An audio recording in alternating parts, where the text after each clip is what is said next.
چې څوک سورۃ الاخلاص ډیر ډیر وای.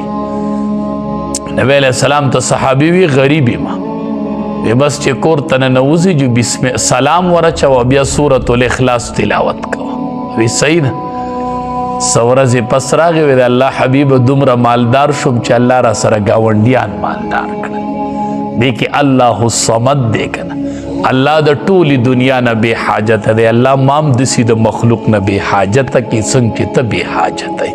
ندا وایا الله الصمد. او خصوصا چې کم کسان د یو ملک نشنلټي حاصل ول غواړي چې ماته د دې ملک نشنلټي میلو شوې کارډ میلو شوې هغه کې مشکلات الله الصمد الله الصمد 1,25,000 پیری دی دوای دغه ملک نشنلټي با الله ورکی.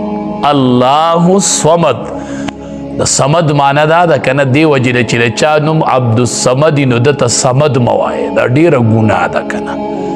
صمد معنا دا دا چې ټول پټول مخلوق په هر څه کې د محتاج او دی اچا ته نه محتاج. د صمد دا معنا دا ته مخلوق ته وای اے صمدا نا عبد الصمد وای. صمد نوم چاته ویل دا ګناه ده.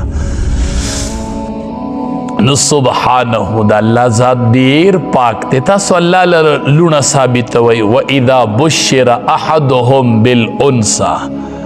حال دا دی چې کله زیر ورکړل چې دی ته په لور سره نو ظل وجهه مسودا وګرځي مخ د تکتو په خپل چې د لور زیر ووري صد خیالي وهو کظیم او د غصې نه ډکی ډک. الله وی قرآن کې وی دا به دی کړي کنه مخې تک تور شي او د غصې نه ډک شي.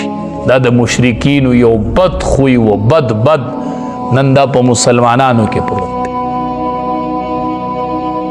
مسلمانان لور به شوي چاته به پته نه اته پس به وایي لور مې شوې ده نه څه چل لور مې شوې ده نه چې زوی وشي نو ملک په خبر کې ملک په خبر کې بس لور مې شوې ده نو. او دا د دې زنانو یو بد عادت دی بد عادت. وی لور وشولنو یو بلا بل سیوا شو یو بلا را کر بل سیوا یقین وکه چې دا زنانه وای. دا خو تاسو د مشرکین او اقوال دا مشرکین وی مشرکین دا خو د مشرکین خبرې دي. په دې تاسو کپل رسي د مور څومره لوی مقام دی. دا مور د چا نه رغیږي د لور نه رغیږي کنه.